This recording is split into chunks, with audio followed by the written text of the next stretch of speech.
Hey everybody, Tekking101 here. Welcome back to another chapter review of Zombie Powder. This will be chapter number 20, and I have to say this is probably the point... This is probably going to be the last epic battle of the series, because obviously it's 27 chapters long. I don't know exactly if Kubo... I'm pretty sure he finished this arc from what I remember reading. I think he finished the arc we're in right now, the Alcantara arc with Mystic and everybody.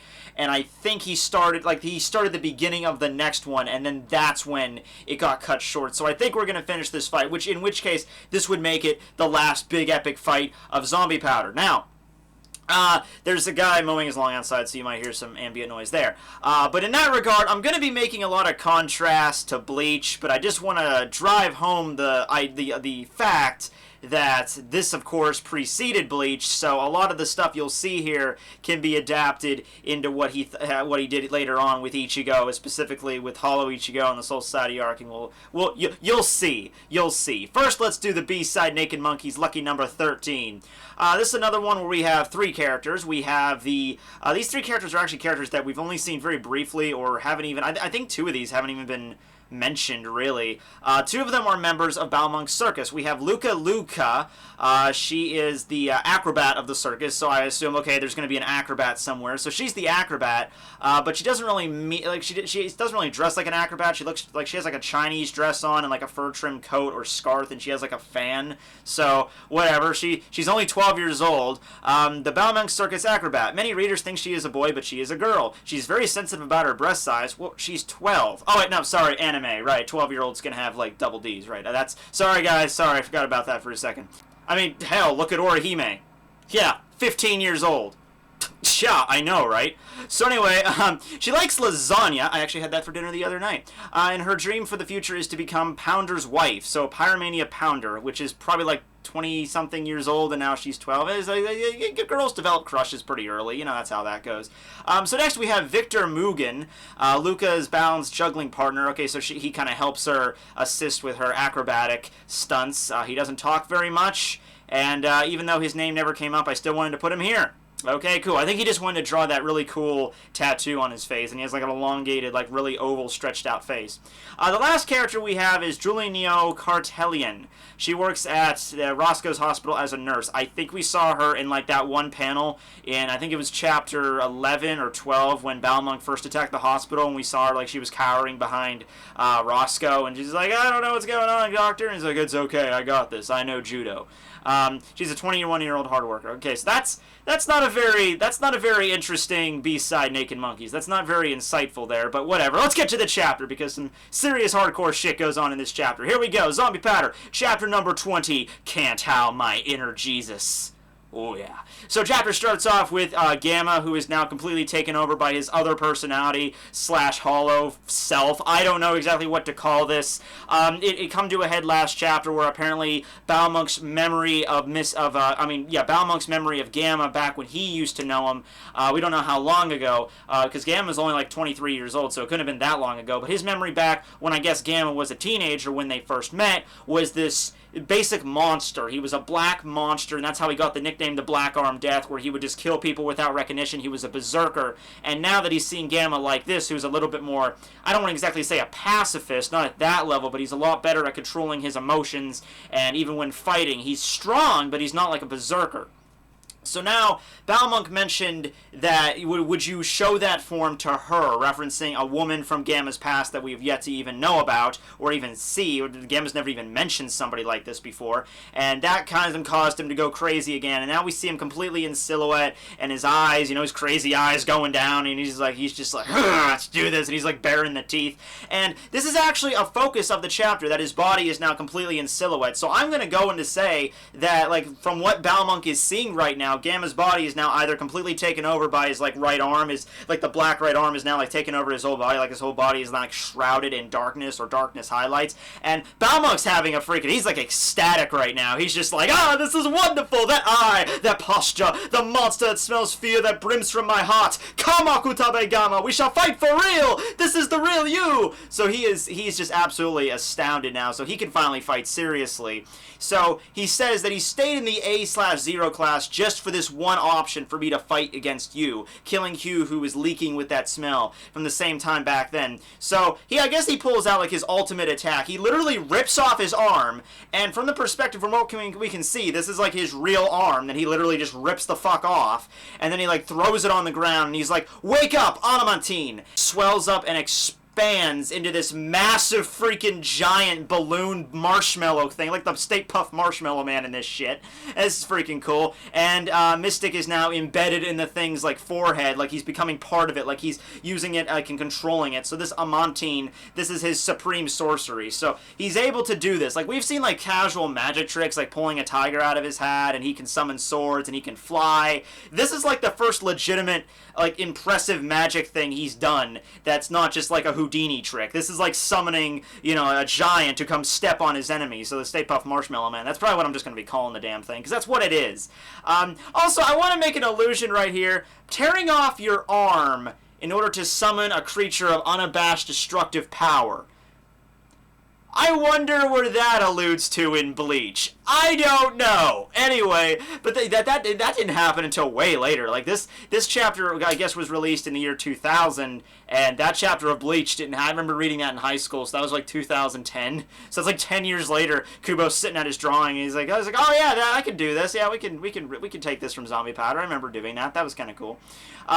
So he said that if, like, Amantine is basically the collection of physical power. He doesn't have a lot of intelligence, and he doesn't have a lot of magical power on his own. He's just this mound of physical power. But if I combine my magical power with him and we fuse together, then it's basically this indestructible thing. So he's like, bring it on, Gamma, and he just tries to stomp right on him with his hand, and Gamma, you know, he just like bears a smile like, oh, bring it on, and then it crashes down to earth, and he missed. Gamma flew up into the air in the meantime, so he's up in the air, and he aims right for the freaking head, he lands on, and he just slices that thing's head like clean right down the middle, and that thing starts falling down now, and Mystic actually has to leave. He has to like abandon ship, because I guess Gamma's having none of this. He's a berserker, but I guess he can still see what's going on. Like, oh, Mystic's on the forehead? Okay, well, fuck the rest of the body. I'm just gonna aim for the damn forehead. So Mystic had to jump ship. He leaves. He starts flying away. Amantine, I guess, is still in the battle, though, and he's just like, he's not shaken by this at all. He's still really happy. We get to see his face all grinning, and he's happy. He's like, your appearance now rightly deserves the name, the Black Arm Death. So now that he arrives, Amantine is, I guess, beginning to heal up. It's not completely gone yet. Like I said, it doesn't seem to be made of any kind of physical, like, thing. Like, it seems to be made of, like, jelly or marshmallow, so it can just kind of, like, close back up, I guess. So it starts to heal. Gamma strikes this crazy little, like, this is where I mean, like, the similarities to Hollow Ichigo, where, you know, Ichigo, Hollow will take over, and then he'll just go like a berserker, and then after the enemy is defeated, he'll just start laughing, like, yeah, that kind of shit. So that's what Gamma's doing right now, and then he gets a flashback, I guess, or like in his memory of the woman, and we don't get to see much of her. We just get to see the lower half of her face. So she's just, you know, a very, you know, like a lot of black hair. She's got black hair. That's really all we know here. And Gamma just kind of remembers her being in a forest of some such, or like some kind of swamp or something. I don't know. But in the meantime, while Gamma's having this little flashback, Amantine, I guess, takes another pot shot at him, but this time it actually connects, because Gamma moves back, and he's now back to the way he normally was. He's like, he backs up, he's bleeding profusely, he's clutching his black right arm, and Mystic's just like, what the hell's going on? And Gamma's just like, ah, man, that hurt! So he just got bitch slapped by Amantine. He didn't even attempt to dodge that at all, and his arm is still in a lot of pain. He's still, like, clutching the dang thing, but he's like, Mystic's just like, why did you turn back? Why did you do that? And Gamma's just like, didn't I tell you that guy died? I don't need that guy anymore. And then that's how that goes. So it's kind of like an idea where I don't think Kubo at this point in the story, of course, intended to completely explain what this version of Gamma was. He probably was going to do something just like, I'm going to give you a hint that it's out there, because Smith probably knows about it, but Elwood doesn't. And the fact that there's nobody else around except for Mystic and Gamma when he used this power, it's going to be very apparent. Like, if Elwood was there, it would be like a different story, because Elwood would be prodding Gamma, like, what was that? What was that? What happened? What happened? Are you okay?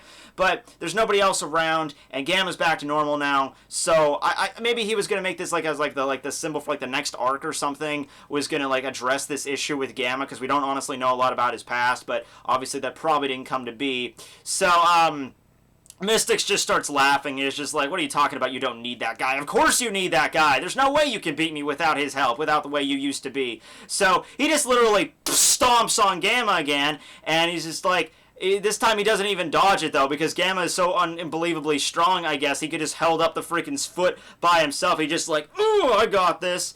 And he's like, you talk too much, Balmonk. What I want is not madness, it is power.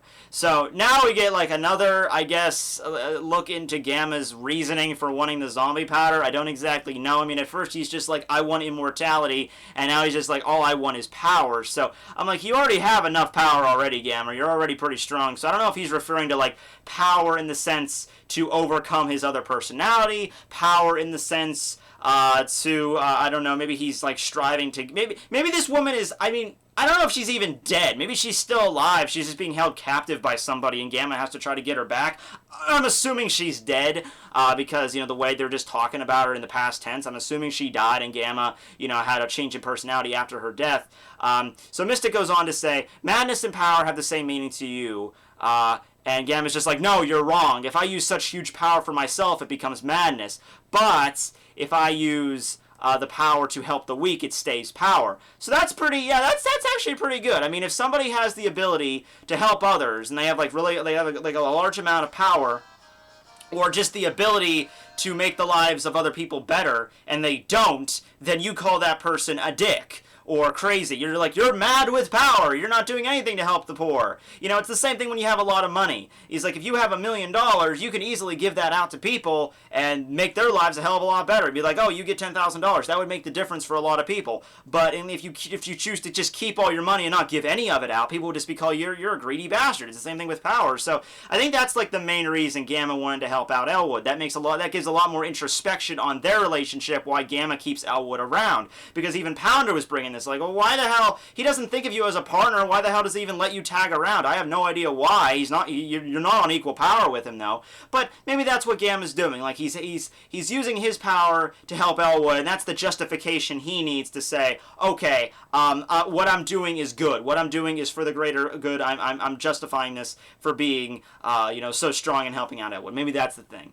But anyway, Mystic is like horrified by this. It's like, I never expected such filthy words to come from you. So, if nothing else, this chapter just makes me realize what the fuck is Gamma and what the fuck is Mystic. Because they're talking like they're different creatures. They're talking like they're different species. Which, it may very well be the case, given what we've seen them do. Mystic has all his magic shit, and Gamma has, like, the crazy, aside from just absurd strength, he also has that other personality. So maybe they're other, species of creature. Maybe they just have this, like, after you get to a certain level of power, you just like, oh, the other people are just ants in comparison. So, we have Mystic here, who goes into another, like, transformation. He takes his hands that turn into, like, Dr. Seuss ripoffs, and they turn into the Balmonk Cannon! So, he has, like, 6 hands that all converge and then open up into this cannon, and he's about to take a shot at him, but before he can finish even naming what it was, like, Balmonk Cannon! And then it cuts over to Gamma, and Gamma's just slams his freaking chainsaw sword right into the base of Montine, because he's, like, holding up the foot, or it's its hand, it's its arm. He just slams that thing into there, and he's just like, Karin Zanjutsu, running combat level, water dragon cannon. And then the Karin Zanjutsu, it transforms from, like, normally we see it as like a lightning type thing or like a burst of energy. In this form, it's like basically like water. It has like the flowing of water. So from the point where he struck the arm, it begins to flow straight up the arm, right at Balmonk, and it misses Balmonk, but it like slices Amontine clear in half, and then like Balmonk loses his balance, and he can't, aim the cannon anymore. And then like in a split second, Gamma shows up from behind him, grabs his freaking shoulder, and he's just like, hey buddy, this shoulder's the real one, isn't it? Floom! And he just rips the damn freaking thing off. And that's it. That's the end of the chapter right there.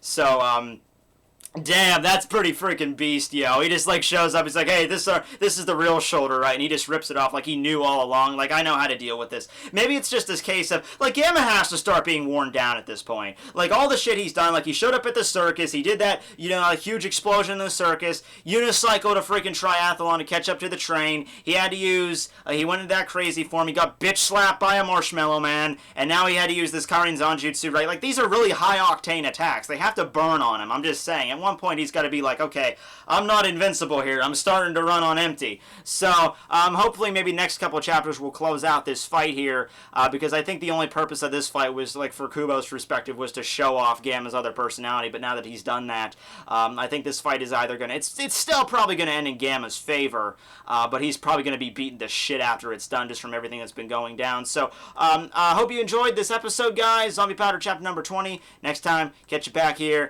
Signing out.